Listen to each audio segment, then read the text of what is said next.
and gents, and welcome to another episode of Dual Senses, a PlayStation podcast, where we give you our 2 cents on all things PlayStation. My name is Alex Wolf, and I'm here joined by the one, the only, Steven. I'm drawing a blank for a middle name, Morrow. Steven, I'm drawing a blank Morrow. You can catch the show each and every, usually Friday night at 9:30 Eastern Time, but tonight it's Sunday 9:30 Eastern Time. If you can't catch the show live, you can find it on Apple Podcasts, Spotify, and YouTube. Of course, be sure to rate, review, follow, share, whatever the things you got to do to get us all over the place if you're listening. If you want the show to grow and want to show us a huge level of love, head on over to www.mtfproductions.com/donate, where you can send as little as $1 so we can put that dollar to use and give you the best PlayStation podcast we can. Steven, damn straight. What if one day you ask me if I'm ready, and I tell you no, and you say, because you know I'm always ready, you know I'm ready. I'm just joking when I say that. One day, if I say it and you think I'm joking still, and you'll say see on the flip side, and I'll just say no, that you start this show live, and I'm just not in the fucking feed. Like what? You just disappear. Like I just no bitch, I'm logging out. Like just leave studio, not doing it. Like. That was a missed opportunity for the April Fool's episode. Like I really we did record on April Fool's Day. We did. I didn't even did we make a comment? I made a comment about it, didn't I? I don't There was no so. comment at all? Huh, no. Strange. But yeah, no, I I don't know why I just dawned on me like I could leave studio right now and he'd have no fucking clue. He has no power over me. After the little intro video, it's just like a blank. It's just the wall. Just you. And you're like, where'd he go? I would have no choice but to keep going. Because I'd be live. Like I would have no choice. Yeah, that would be great. And then you would just be watching in the distance. Like yeah. Like, oh man, that would be awesome. Anywho, Steven, we got some news this week. We got some news this morning. Yeah, it's a good thing that we missed Friday, actually, because we got some massive news, I think. Yeah, for those who are not aware, today is, if you're not watching the show live, it's Sunday, April 10th. We'll dive into a bit of what was announced this morning. But first things first, Steven, we got some trouble. We got some big old trouble. Some real trouble, my friend. Uh-oh. Users are reporting that PlayStation Classic titles such as Chrono Cross are expiring. This comes over from Video Games Chronicle, where they have gotten some recent reports that PlayStation users on the Vita and PS3 are trying to play classic PS1 titles that are not booting at all. They are hit with an expiration message saying that the game, hold on, let me pull up an exact quote here. Now displays a decades-old expiration date will not boot after being downloaded. Let's see. This is harming them from playing games such as Final Fantasy VI, Rune Factory Oceans, and Unit 13. One Reddit user even claims that their entire PS Vita library has been made inaccessible. No comments yet as to what's going on or if there's an issue. This is big deal. This is big deal.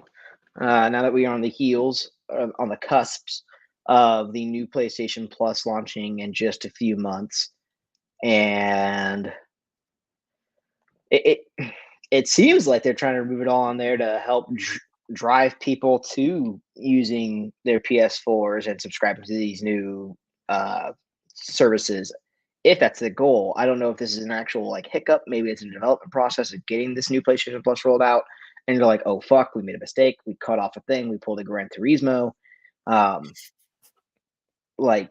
Damn.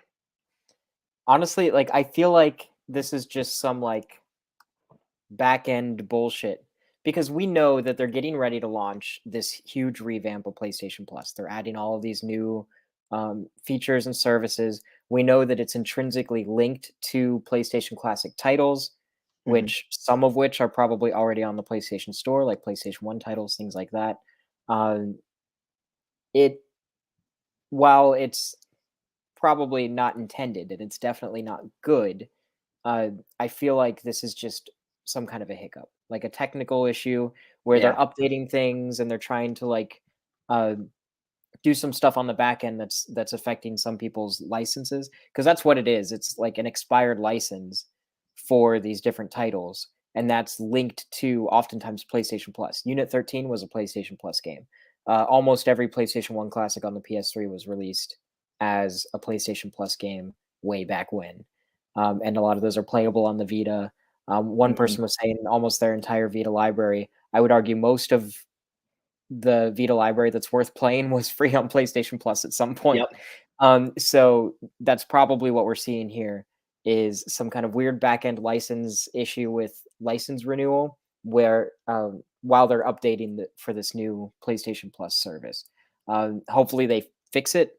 I think that they will. I think that they have to, because people pay for this service, and if they have the service and they don't have access to the games that they, rightfully should have access to, then that's a big problem.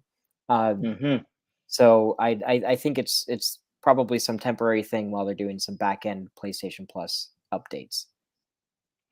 Yeah, yeah, I'm right there with you. So we'll see what happens. This is developing. We haven't heard much else yet. There are people tweeting at the Ask PlayStation handle on Twitter, and no responses yet. So I imagine they're aware of it. I imagine they're may not be responding because they're trying to fix it as quickly as possible. But we'll see. Hopefully, we'll hear more positive news in the future. Have you played your Vita at all recently? Probably not. No, I charged it. Actually, I charged it up about a week or so ago with the intention of playing it because my window of video game playing is usually like I'm laying down in bed, and from like 10 to 10:30 to 11 o'clock, that's when I've been playing games. So like whether it's my Switch or my Vita. The other night my Switch was dead. I'm like, oh man, well I can play my Vita, and then my Vita was dead too. I'm like, well Wow. fuck. No. So so I'm like, let me charge this. So when this inevitably happens again, I am ready to go. Well, so a few days ago, I was playing my PlayStation Vita, and uh, I can say that I personally didn't have any issues. Like, I was able to play. It was just a stupid word search game because I'm a loser, but still, I didn't have any issues. So this issue isn't affecting everybody, but also that word search game was not a PlayStation Plus title, so maybe that had something to do with it. I Nor don't was know. it a PS1 title. So That's it true. sounds like so far it's just Yeah, but Unit PS1 then. 13 was not a PlayStation 1 game, and that was in That's the true. article. Mhm, So, mhm, that was a mhm. Vita exclusive. Yep. That's kind of interesting that that would be affected. I wonder if, that's a little hint of some Vita games coming to this service. Oh, I imagine so. Eventually, it'd be weird for them to talk about legacy, legacy, legacy. I mean, if we're getting PSP titles, why would we ignore the Vita? I mean, Mhm. Oh, speaking, actually, that hold on, I'm sorry. That reminds me of what? something that I totally forgot to mention before we recorded. What's Uh, that? a trophy list for a PlayStation 1 game has appeared online. It's for Tekken. And Like so the original Tekken? yeah. Okay, okay. And so, trophies on PlayStation Classics with this new PlayStation Plus revamp, at least with PlayStation 1 games, high chance that it's a thing. Jesus Christ, my PlayStation just started talking. They added that voice activation thing. Is your Shut up. PlayStation on? I guess, yeah. I didn't realize, and maybe I turned it on. Shut up! She scared me. Oh my She does have a calm voice. Usually I'm very nice to the little AI voices, but she just scared the shit out of me. god. God. Anyways, watch, she's probably deleting everything off my PS5 because I was an asshole. Uh, but anyways, um, yeah. So I think there's a YouTube channel where uh, this guy goes over like really easy to platinum games and things like that, and it's like a very trophy focused YouTube channel. I think it's called like Mhm. Bad Driver or something. But he showed a video where it showed the trophy list, and it looks like, at least according to him, I don't know what his source is, but according to him, PlayStation 1 games are all going to have, I think, like 12 or 13 trophies. They're all going to be gold, and then there's a platinum. So, not as Hmm. many trophies, but But the ranking piece there of them all being gold, yeah. gold And is big. these Tekken trophies look very time consuming. One of them is like finish 10,000 matches, play for like 500 hours or 50 hours. I don't know. It kind of ridiculous, but I don't know. Maybe the matches are fast. I don't know. I didn't play the original Tekken, but that's a thing. I don't know the exact validity of it, but I saw it on this guy's uh, channel, and I've never seen any false information on his channel before. Uh, Usually, he knows his shit, and he has like trophy lists ahead of anyone because he like has all these contacts and stuff within the industry. So kind of cool. I'm excited about that. Maybe not the Tekken Yeah, one. It sounds I too say time like consuming that's to me, uh, but yeah, now we just need Jumping Flash oh with Jesus. trophies. That's all that I need. If it's No. like play Jumping Flash 10,000 times, I'd do it. I'm a madman. Give me that Robo Bunny with a fucking machine gun. That game was brutal. Anyways, God. sorry that I was just reminded of that, but carry on. Steven, we mentioned the ignoring the PlayStation Vita. Like, why would they do it? Jack Mhm. Tritton recently had an interview on Axios. He kind of revisited his time with PlayStation, what he's doing now, some of the experience, his highs and his lows. IGN and VGC did a bit of a transcribing, breaking down bits and pieces of the interview.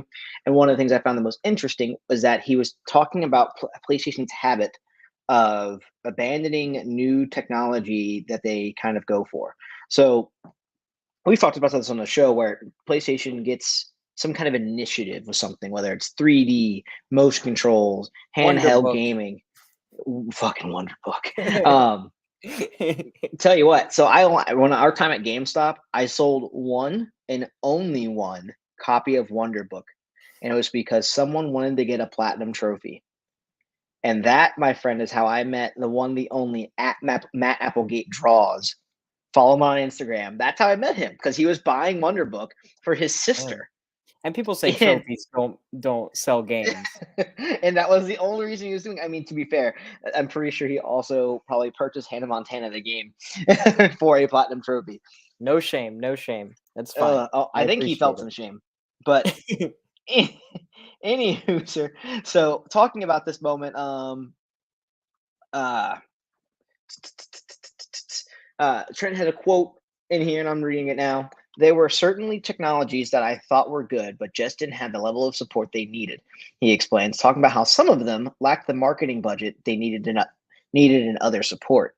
Uh, so that kind of checks. It's a small, brief quote, but he He mentioned does. that after talking about the PlayStation Vita, PlayStation VR, Mm. um, and even talked about how the PSP was still certainly a success. They neither of those ports or consoles or accessories, especially whatever you want to call the PSVR, notably did not have the marketing and support that we wanted to see it at least out the gate. The Vita was an odd one because it had a very, very strong launch lineup, and then not long after support died, I still he think also that's the strongest launch lineup of any console ever. Honest yeah, to goodness. it is. It is very strong. I mean, even the Nintendo Switch, when it launched, the biggest selling point at the time was just one game with Legend of Zelda: Breath of the Wild. While Yeah. a big game and definitely could take up some time, it is still just one title. Um, yeah, it's crazy to think about, and it's good to know there's some transparency where people who either worked or worked at PlayStation probably feel the same way, where they're gung ho into this new tech space, and it's just seemingly dropped almost the moment it's almost DOA because it's just not advertised. It's very poorly marketed, or it's marketed like I think the Vita's biggest selling point was its compatibility with the PS4 and the PS3, and it's like you're come on, give it its own, you know, commercial. Even the 3DS had games that there were ads out for just the handheld itself. It didn't have to be partnered with the Wii U or the Wii or the Switch. It was just this thing that existed. Here you go. Mhm. So, I do find it interesting that he specifically mentioned a lack of support for what he thought was really impressive and viable technology, stuff like the PlayStation Vita and virtual reality. One thing that's very strange, though, and maybe this is reading into things a little too much, but Jack Tretton said that he wished that these products had more support, but he was the CEO. Couldn't he have made it so that they had more support? Like, don't you think he had some kind of pull? And maybe resources were stretched a little thin. In that Mhm. same article, he also mentioned the whole the online PlayStation Network hack that happened while he was there and having to deal with that. So maybe there were other things that took priority, but and I can also understand looking back, like retroactively, on different things and kind of wishing that he would have done things differently. But what I don't understand though is like even in the moment, people were saying that they wished that these things had more support, especially at the time the PlayStation Vita. Mhm. Um, there there were very vocal people in the community, not right out the gate because it looked very promising right out of the gate, but then like a month or two in, people were like, "Wait, now what?" And it was kind of like, "Oh," and then that just kind of continued until uh, here we are. But You gotta say it, Steven. You gotta say it. the Vita is It's dead, I don't like Steven. It's saying dead. it. It's dead, Steven. People can't even play their fucking games on it, Steven. They're getting expiration notices. That's just the PlayStation Plus thing being updated. Anyways, I will not accept this. My Vita is alive. Playing those cross search or word search puzzles. Bunch of It's bullshit. about as live as your fucking newspaper. I still play Rainbow Moon on there. That's a great game. Ugh. Anyways, I just think it's interesting that it seemed like he wished that these products had more support and this technology had more support. But if there were anyone in a position to make that so, it would be Jack Trenton. Like, I, so I imagine there's some technicalities there. I mean, yeah, he's CEO, but I think that he's CEO of PlayStation, which is still just a subsidiary of the mothership that is Sony. So I imagine there were talks of like, "Hey, we need you to do this thing," and they're like, "No," and they had to strategize and come up with things, especially on top of like still trying to push console sales, especially with the launch of the PS3. The big selling point for the Vita at that time, it was a strong companion to the PS4. So it's just like it's a companion, so it's not. It was treated as an accessory, trying to push PS4 sales for those who already owned a Vita. The PS3 and the Vita. I mean, the PS3 was there for two different handhelds, with the PSP and the PS Vita, and it was you had some functionality with remote play. It's not nearly what it is today, but that's about as far as it got. I mean, the cool thing with the what's it called? What's the word they had at the time? There was the cross buy, there was cross play, and then oh no, I'm thinking Transpari. of yeah, I'm thinking of that, but that was just for like Metal Gear. That Yeah, wasn't well, it applied.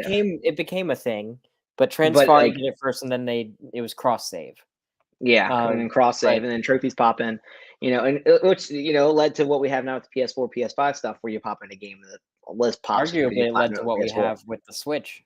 Hmm. Um, and I mean, I guess it started with the Wii U, but it was kind of Wii U was a we don't talk about the Wii U. We don't talk about Wii U. No, no, no. We But don't I talk mean, about Wii U. I can see that It was our wedding day. for Jack Tretton, it was probably a matter of like prioritizing different things, and I can totally Mhm. understand prioritizing the main console over uh, VR headset, especially if it's the first iteration of something, just kind of getting it out the gate. But And you're the only one really participating in the console space. yeah, but still, letting Wonder Book go, I think, was a big failure. Oh, That was Jesus. a massive missed opportunity. That's disgusting. I mean, there's only one man to blame, and that's Jack Tretton. Or one woman with J.K. Rowling. That was she, after that had nothing to do with it. After that, she had a hand in it. She wasn't supporting the she had damn the thing. main selling point for Wonder Book, the only selling point really for Wonder Book. Is Yeah, the and then second Harry after Potter that, game, which she got a could have made more. sequel. The Book of Yeah. Spells got a sequel. Did it really? There were two, yeah. One focused on Oh, creatures and one focused on potions and spells and shit.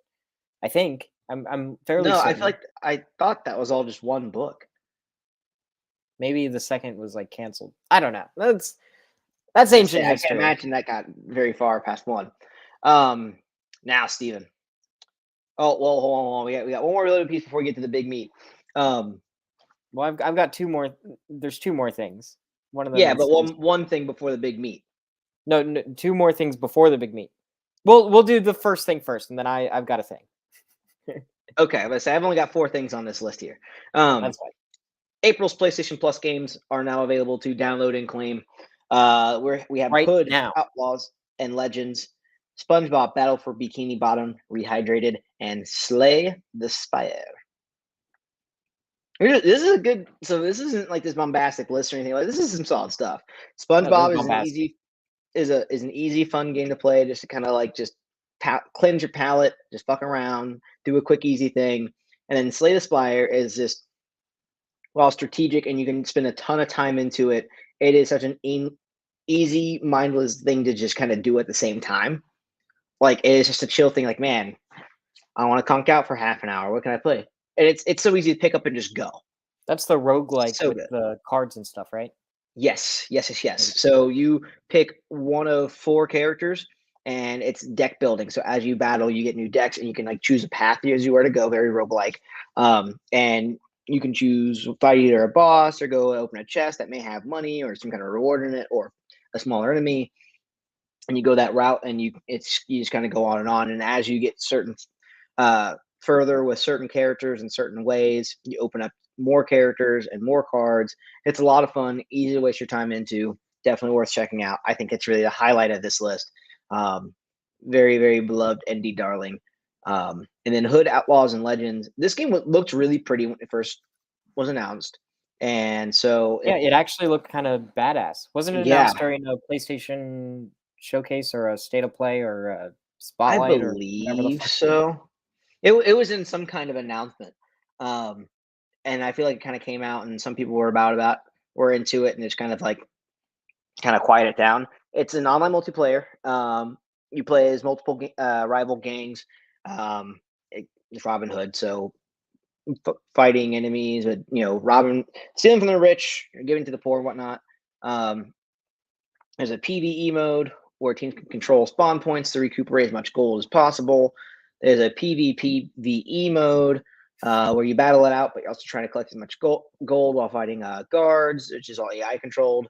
So a fun little online game to play with your friends. You can get a squad up together, do some brutal killing, Yeah, save there's a game four for the whole people. family with this PlayStation Plus lineup. I like it.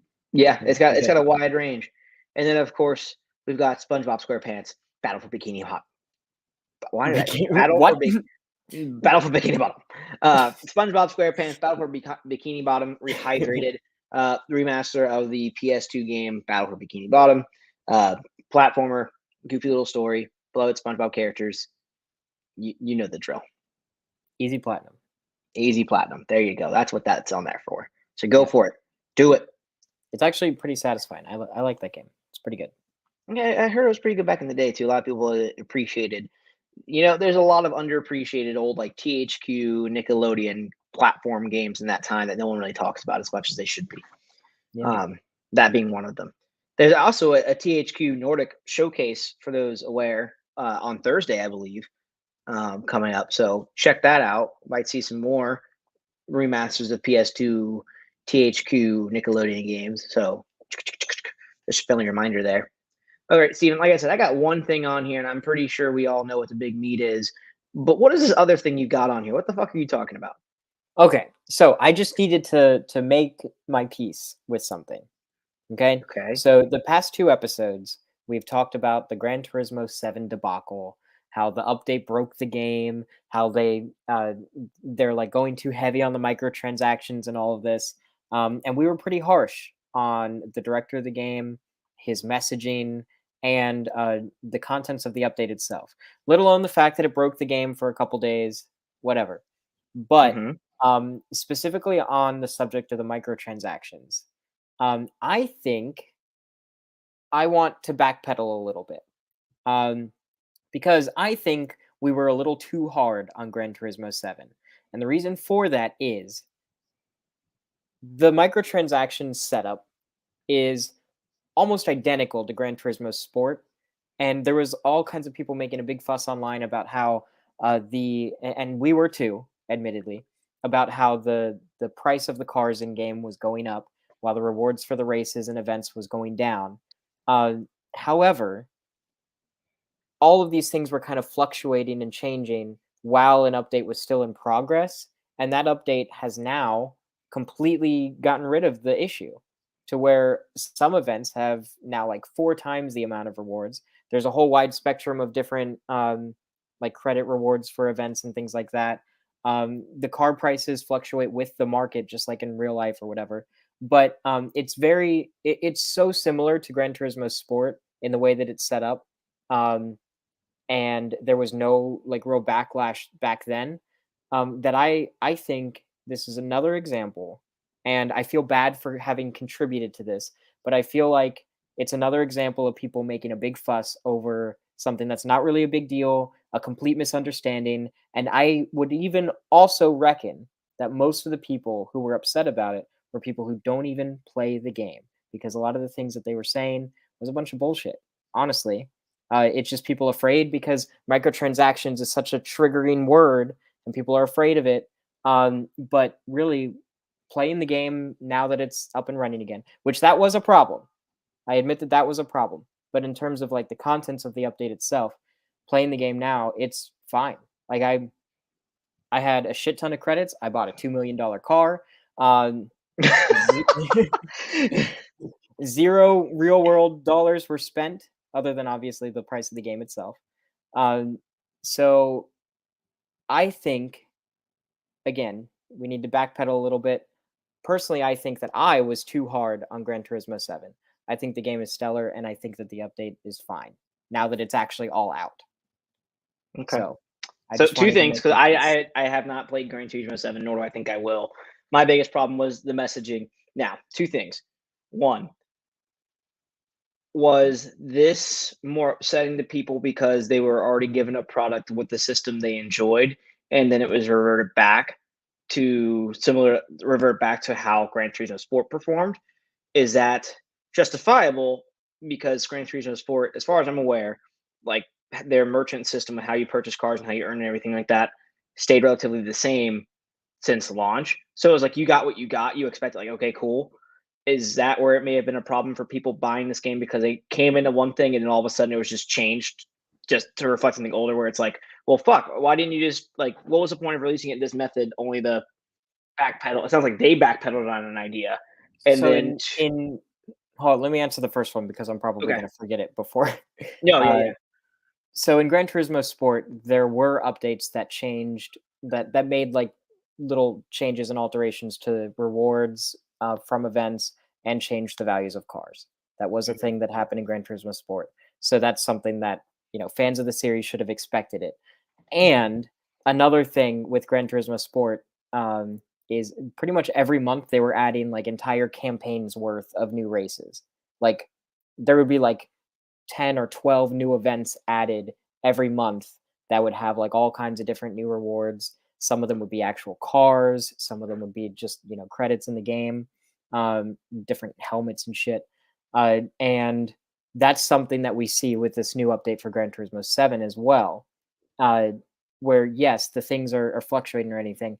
But I think that this update actually is an improvement on what we had at launch with Gran Turismo 7. It just there was like a weird stutter. There were like a few days in between where the whole shutdown happened with the server and then the update Mhm. actually came out.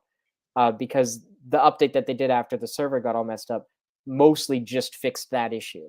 That was like their main priority was let's get the game running again. And then they Mhm. released the content update that they originally planned. So it's almost like, yeah, for like a week, maybe it was kind of shitty, but it's because they were fixing a vital issue and then they got the content out that they wanted to get out.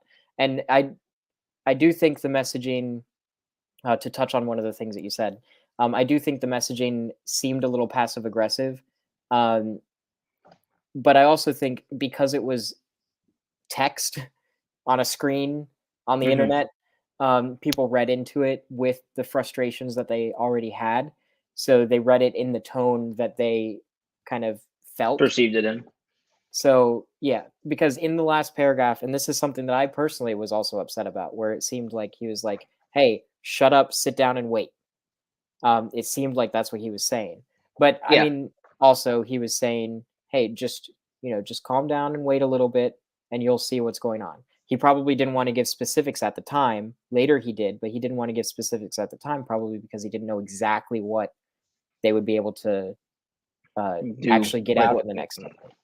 Yeah, because like, what's worse, people getting upset about making a promise and then breaking it, or leaving the details vague and then filling it in later. Mm.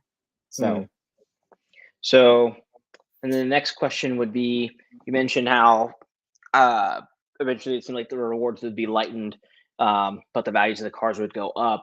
But now, as you're playing, the rewards are actually a lot higher with the new campaigns and things of that nature going on. Do you think that was the original plan, or do you think they upgraded the amount in response to how people were upset about being told that essentially it would be harder to earn credits in the game? And this was them making up like, okay, yeah, that maybe that scale's a little too big. Maybe we should bump it up and give some more rewards based off of the events we're gonna have. So some of the events did have a decrease in rewards, and Okay. some of them had an increase. And the difference that like some of them had a kind of dramatic decrease, and some of them had a very dramatic increase. So it kind of happened in both directions depending on the event. Uh, Okay. there's a lot of races in this game. Like there's, I think it was like what is it, like 90 something variations on tracks. Like there's a lot of different things going on. And each one of them has its own event or mission or license test or whatever the fuck. There's a lot of stuff going on. Um, so maybe the increased rewards might have been in response to some of the things that people were saying.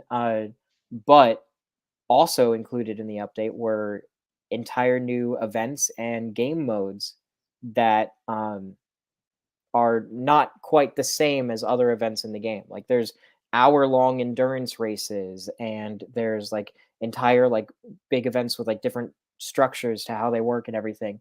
And I feel like that kind of update wouldn't have been able to be done in a week. Like they would have to, test and make sure that it worked and all these different things balance it correctly. And that was something that was designed to allow people who want to play the game to play the game and grind out larger rewards without feeling like they're grinding out larger rewards, because there's unique events focused on that instead of doing the same low level event over and over and over again where you go around an oval track, which is what people were doing in order to farm credits to get trophies. Um, so I think it was kind of a response to player data and how people were playing the game, where the director and probably the team at Polyphony Digital wanted to create modes that kind of uh, fulfilled a need from the players and kind of went along with the way that they were playing, based on data that was collected. So, I mean, because this was like a month. It's been, I think it's been, yeah, like a month and a week since the game launched. So, within the first week, they probably saw a lot of data of how people were playing the game. And it's safe to assume that within the first week, the people playing are the hardcore fans. So they're the ones who are going to be trying to do all of the events, get all of the cars, get all of the trophies. So seeing how people play the game and then trying to meet their needs with different modes and things, I think makes sense. And a month of development time versus a week of development time for a whole new mode, I feel like a month makes a lot more sense than, oh, this is just a response to backlash from this one update. So I mean, but I don't know. There's no way for me to confirm this. But I feel like maybe uh, I was a little bit too sensational and frustrated when we first covered the Gran Turismo 7 update. And I just wanted to, you know, kind of soften it a little bit. I still think that it's inexcusable that the whole server issue happened and that the game was unplayable for basically 2 days. I think that that's pretty bad. But as far as the content of the update, I think I don't think anything malicious is going on. I don't think this is to try to milk people for microtransactions.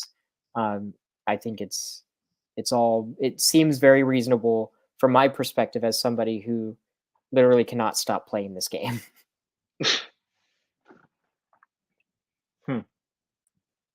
All right. Well, I mean, it sounds like they're making good on their word and getting it back to what they wanted it to be. And I mean, maybe we were too hard. Like you said, people get reactions; they're perceiving it in one fashion, and they're like, hey, they're pissed off, so they're reading it pissed off. So perception is reality, all that good stuff. Steven, it's time for the big meat. I'm gonna Big tack meat. on a bit. I'm gonna tack on to this big meat. I'm gonna give it a little bit of sauce. You know what I mean? We're gonna have this is a big steak. We're gonna add some good steak Awesome sauce to meat. this bad boy. We're gonna have the Worcestershire, the A1, whatever you want to put on there. It's gonna have it. Hold on, how did you say that word? Worcestershire. Worcestershire. Worcestershire sauce. Whatever. You know what I fucking meant. Steven, this Yep. morning, at Yep. some point in the day, because Japan's in a different time zone, there was a 20th anniversary? 20th anniversary of Kingdom Hearts event held in Japan. During this event, multiple things were announced. One of them, there was a new ending or episode added on to the Union Cross game, or whatever that other mobile game is. There was a new Kingdom Hearts Missing Link game coming out to iOS and Android coming out at some point. That looks like a full-fledged Kingdom Hearts game on your phone. So that looks pretty cool. But the big one, Steven. Mhm. Kingdom Hearts 4 was announced, and we had gameplay footage. Yeah. That blew my mind. Steven, did you watch this trailer? Yes, I did. All right. So in this trailer, we see Sora waking up in some kind of apartment, and the Quadracom or whatever they call this new area, with a girl who was Quantatum? hold on. Quantaint? Taint? The quadratic taint? The quadratic formula. Hold on. Let's see here. What's the name of the area? No, the quadratum. Quadratum. There we go. That was close. So I got some details here from VGC. So it marks the beginning of the new epic new storyline called the Lost Master arc. Obviously, I believe Sora never quite received the title of Keyblade Master, but there's also, if you played Kingdom Hearts 3, spoilers. There's a Lost Master who's kind of like orchestrating the whole fucking thing, and we don't know who he is or what he's been doing. We just know he's got this box called As if Pandora's anyone box. plays Kingdom Hearts for the story. It doesn't make any goddamn sense. You're there for the Disney characters and the flashy combat. That's real. So you got that going on. Sora wakes up in this apartment with this girl who is in one of the other previous side Kingdom Hearts games that no one ever played. Then this gigantic fucking Heartless ship burst out in this city, and Sora's doing his flashy shit. He's got his Keyblade doing whip-like things, and he's bitch slapping this thing with his Keyblade.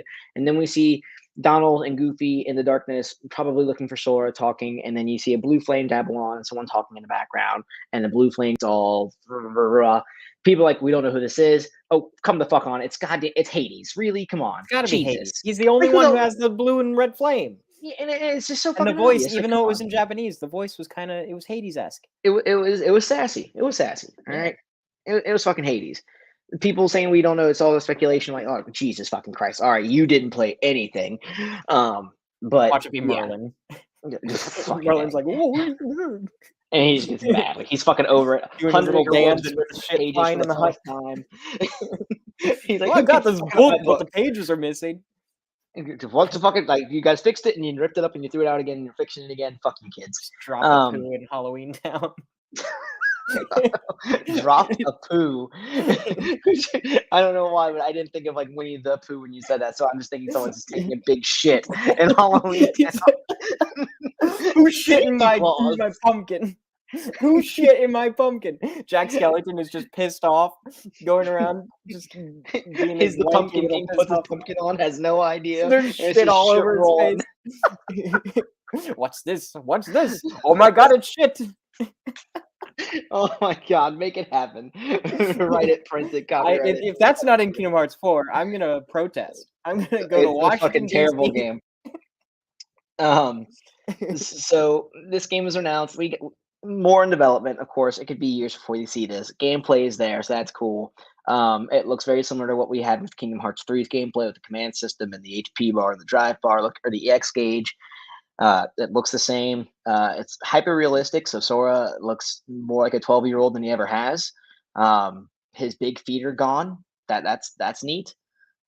He's got regular looking shoes. What if that's on the back of the box as a feature? Big feet, no longer here. We got some organization 13 members, or people wearing the organization cloaks at least in there. So, Stephen, watching this gameplay, I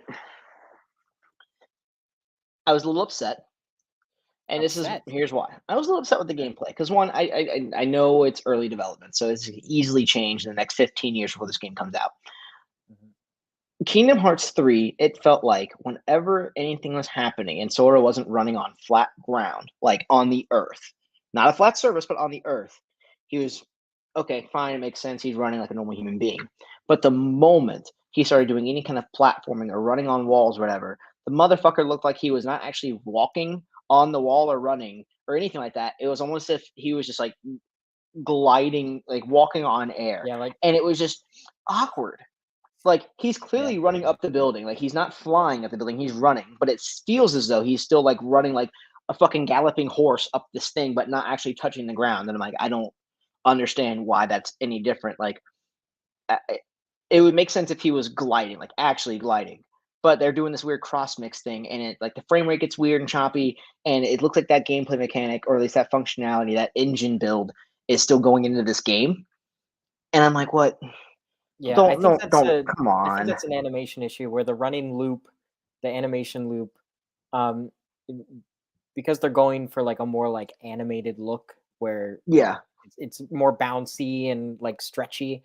Um, it looks a little weird on a flat surface, but it makes a little bit more sense. And then once the camera perspective changes, or the orientation of the character changes, or the speed of the character changes, then it gets all Mhm. fucked. It's like weird, slippy, slidey, or weird, glidey. But that's so bad though, 'cause so many Yeah. games do that and they do it well, and then for some reason, like that's what I don't understand about it is this. Is like that shit like that has happened in other previous Kingdom Hearts games, like 1 and 2, and it Mhm. was just fine. Final Fantasy VII Remake is one of them, works just fine. But for some reason, 3 and now so far, Kingdom Hearts 4 just can't figure it out.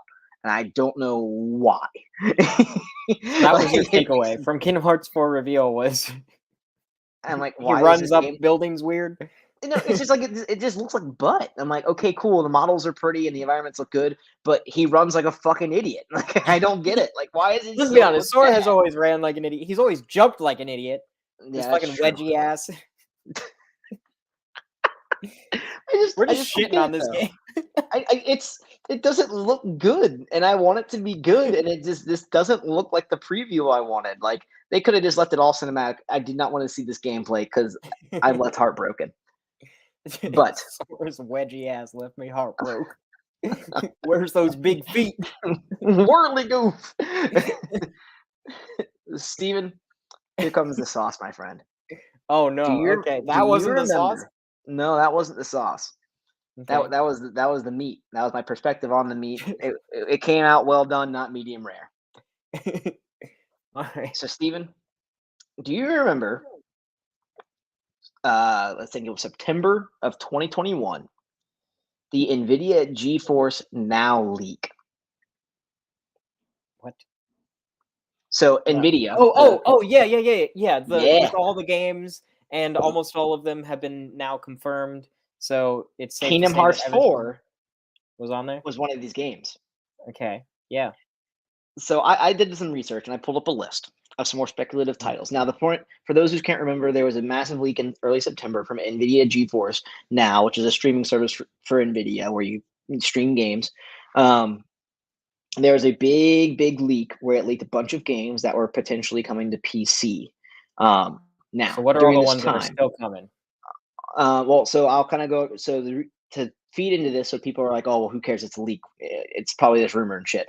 No, A it's lot of real. these games were then announced officially by their respective publishers, some within a week after this happened, and it's still going.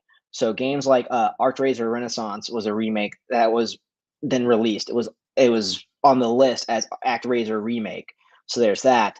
And that came from Square. So there's no reason NVIDIA would just like, oh, we're expecting this.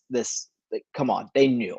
And that's what happened. There was also code names for Fable that were on there, and then Fable was announced. Destroy All Humans 2 was on this leak, came out. God of War coming to PC was on this leaked list. Grand Theft Auto Remastered Trilogy on this leaked list. So there is a lot of validity in this list. Now, I pulled this list from PCGamer.com. This was posted back in September of 2021, so things are a bit dated. But here we go.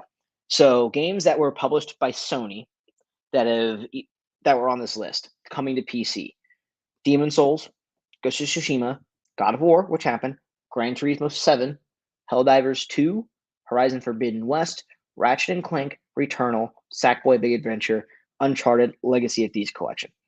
So, going further, we have Square Enix. There's a Chrono Cross remaster confirmed, on its way out here soon. Final Fantasy VII remake coming to PC. We already knew that. Final Fantasy IX remake. Haven't heard anything. Final Fantasy Tactics remaster. Kingdom Hearts 4, which is here. A new strategy game, which was announced at the last State of Play, if you remember. From Square, right on top of that, the other Valkyrie game. Tomb Raider 25th Anniversary 2021. We now know there's a new Tomb Raider game coming from Crystal Dynamics using Unreal Engine 5. And an unannounced card game 2. Probably was the sequel of the Voice of Cards game. Boom. There we go. Take-Two as Bioshock 2022, then an RTX remaster, XCOM 3, Sega with Endless Legend 2, Judgment, Shin Megami Tensei 5, Total War 9, and then EA, Warner Bros., yada, yada, yada, Capcom on there, Street Fighter 6. Here we are. Microsoft, Gear 6, Halo 5 Guardians, and then Bandai Namco with Tekken 8, Konami with Metal Gear Solid 2 and 3 coming to PC. So there's all the speculation of Konami doing a big thing of remastering 2 and 3 anyway. So this would be a thing. I think those are remakes.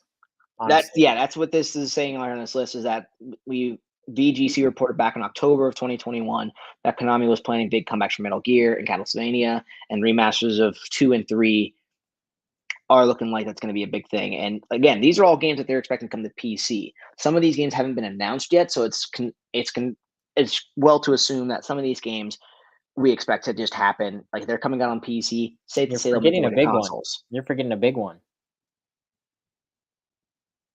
Talk about Time Splitters. Wait, that was on the list?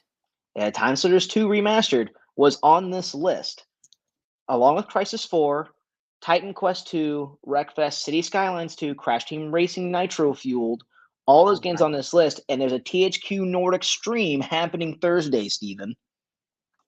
Time Splitters. If Time Splitters comes out, it's going to change the world. Time Splitters was better than any other first-person shooter ever made, ever. Honest to goodness, same team behind GoldenEye. GoldenEye changed the world, but everybody fucking forgot about Time Splitters. But they invented zombies mode in first-person shooters. You could play as a monkey, a ninja monkey, a cyborg monkey, a zombie monkey, and you could also play as a snowman. Was there a snowman monkey? No, but the snowman was riding a magic carpet. In the stream, Steven, it's done. Garbage. Anyways, I was actually referring to Mirror's Edge. I forgot that Time Splitters was on the list. And Mirror's Edge is on the list, but it's listed as an RTX upgrade, so it's just upgraded to run better on PC. Not a sequel, not a true ground for the make. Yeah, never mind. Because I actually think that reimagined Mirror's Edge as sort of like a live service, ever evolving city with like factions of runners doing parkour would be really fucking cool. But yeah. Anyways, wow, Time Splitters. I forgot about that. Yeah, so I mean, while this doesn't necessarily pertain too much to the Kingdom Hearts 4 announcement, but this is big. This is a big deal. So if we know, I mean, you can't fuck up. Like, we all knew Kingdom Hearts 4 was happening at some point. Did we think it was happening this soon? God, no. Nor did we think we would see an announcement this soon. So to be fair, when we first saw gameplay of Kingdom Hearts 3, It was kind of similar to the gameplay that we see now with Kingdom Hearts 4, where it's Sora running. He was running through, I think, Traverse Town or Twilight Town or whatever, and there was that like weird wave of Heartless that were following him, and then he was like sliding. He was like surfing and hitting them. It also looked a little janky and empty, kind of like this Kingdom Hearts 4 reveal. So, yeah, I think it was still like a year or two after we saw that gameplay reveal before we got Kingdom Hearts 3. Oh, So Kingdom are Hearts you still there? 3. Yeah, I'm still here. Can you hear me? Okay, I just someone called me, and of course my laptop was like, I'm going to prioritize the phone call. Uh, but anyways, so I think if we translate that to this timeline, uh, hmm for Kingdom Hearts 4, I think we still got like a year or two before the game actually comes out. We'll definitely see more, um, maybe in the So to relatively near put future. in perspective, Kingdom Hearts 3 was first announced June 10th of 2013. That gameplay, let's see, when was first? I'm talking about that Twilight Town thing where there's like the wave of Heartless. Yeah, I'm gonna see if I can when that first gameplay was Kingdom Hearts 3. Well, while you're looking that up, I'm gonna shout out to CC. Hello, CC. Thank you for tuning in.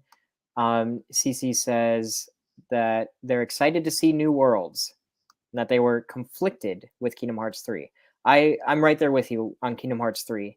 I was very excited for Kingdom Hearts 3, and I was kind of just I felt very meh at the end of it, and I was like, most of this game I did not enjoy playing.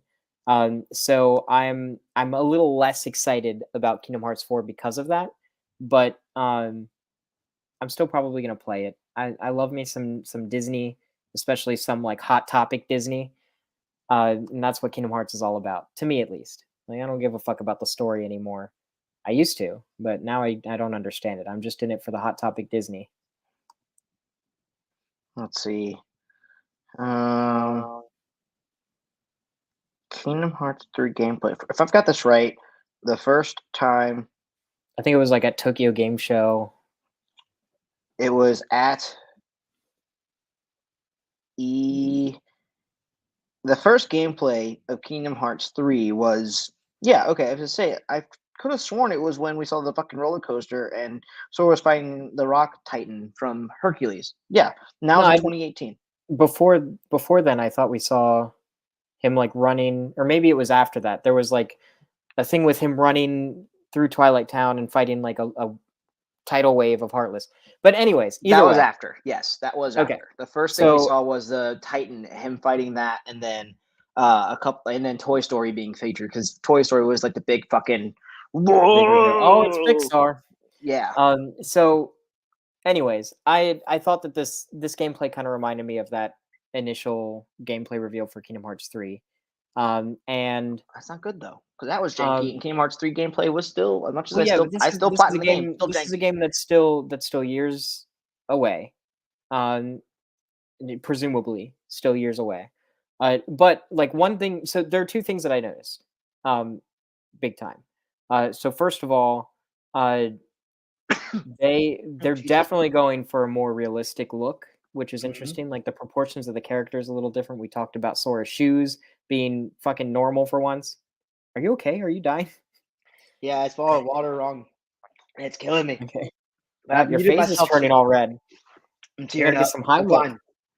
All I'm right. good. Just I keep know. going. I Keep get going. emotional with Kingdom Hearts too. Uh, But anyways, um, so the realistic look and the different proportions for the characters, that was kind of interesting. It threw me off because at first I didn't know if we were looking at Sora or one of his many fucking weird clones or nobodies or somebodies or whatever the fuck. Um, but Nobodies or somebodies? What the fuck? yeah, You there's the know, honestly, nobodies, the that could totally somebodies, be the a thing. heartless, the heartful. Um, yeah, The that's going to be Heartful the new wasn't. enemy type for this one. There's going to be the Wouldn't the Heartful somebodies. just be the regular people though? Because they already have their hearts.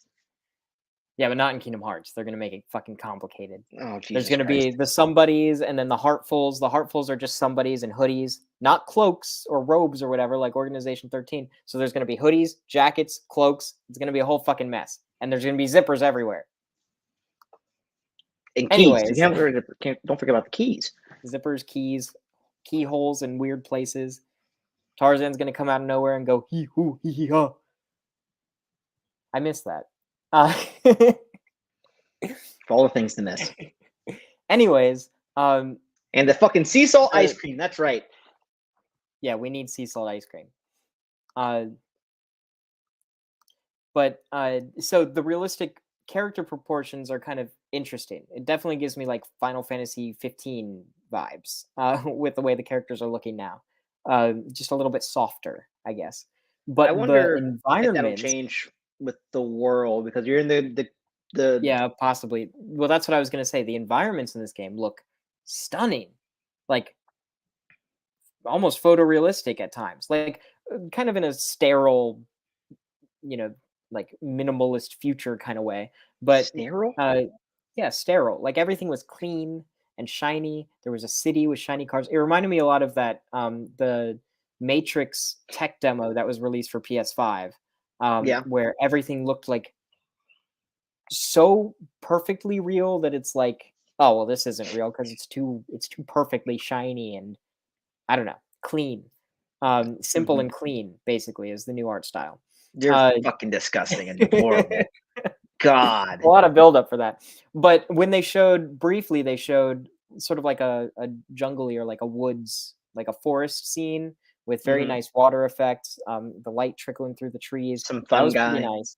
Yeah, some not so fun guy in the corner.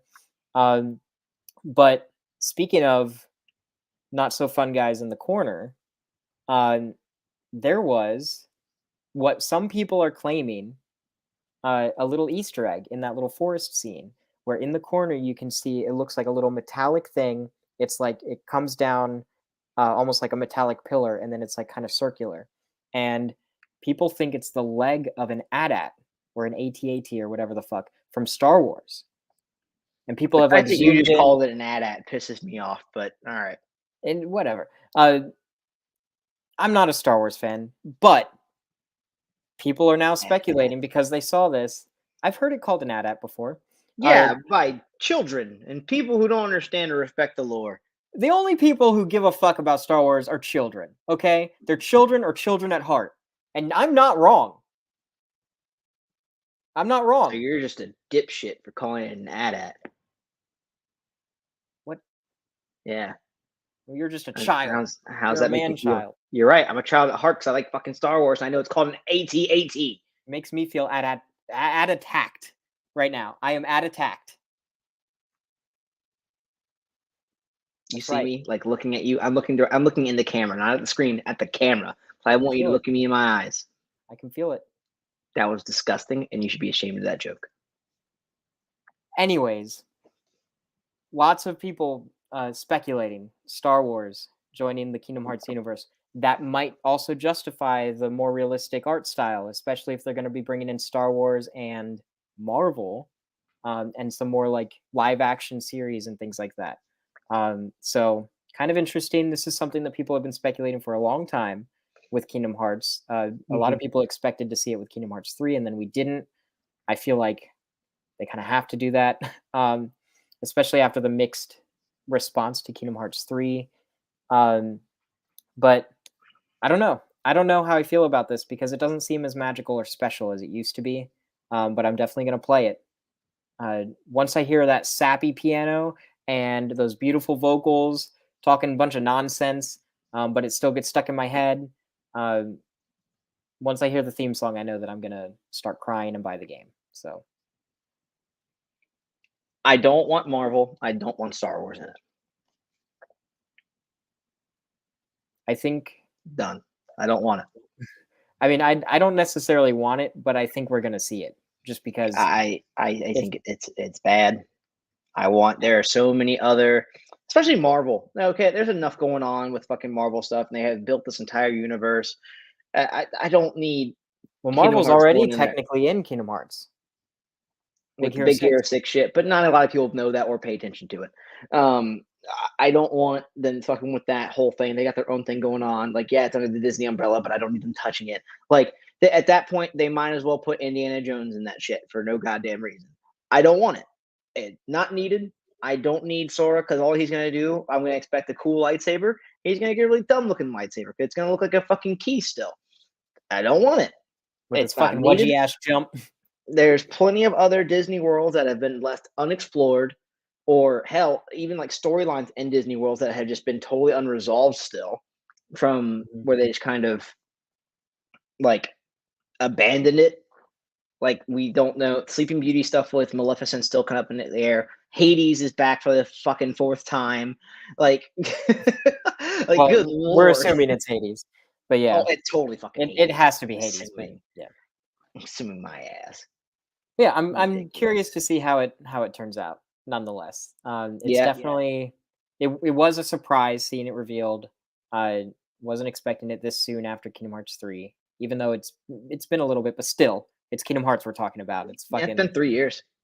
uh, but yeah, I think the biggest thing was I don't know the art change was interesting to me. But yeah, still kind of curious. Um, I don't think we can expect this game for another like 2 or 3 years. Yeah, Uh, I also imagine it's probably going to be built. I don't think they'll use Unreal Engine 4. I think now that 5 is out and everyone's claiming now we're building an Unreal Engine 5, I think this will follow suit. Um, Mhm. so I imagine not only 3 years. I'm with you there. I don't think we'll see it in 2. I think it's too far out, especially since we got such a bare bones gameplay video. Mhm. Um, yeah, yeah, Do you not think this could expecting it. be a current gen exclusive? That far out, yes. That far out, I don't see at that point PS4. It, Xbox is weird because a lot of their games are just there's no just this. I haven't seen just a true Xbox Series X or S title. The games have still so far been available. I don't think we'll see it on PS4, but I imagine it'll probably find some kind of way to be on Xbox One. And then 3 years later, it'll be a cloud version on Switch. That'll run like ass, Yeah. and people will still fucking play it Oh, and then because obviously PC. It'll also hit PC according to the yeah. link. So, I wonder if that all means right. Kingdom Hearts Collection on PC. I think that already is. Yeah, it's already on PC. It just happened. Oh, okay, all right. Yeah, yeah, yeah. Um, real fast. So Davin writes in and says that he's getting excited for Atomic Heart.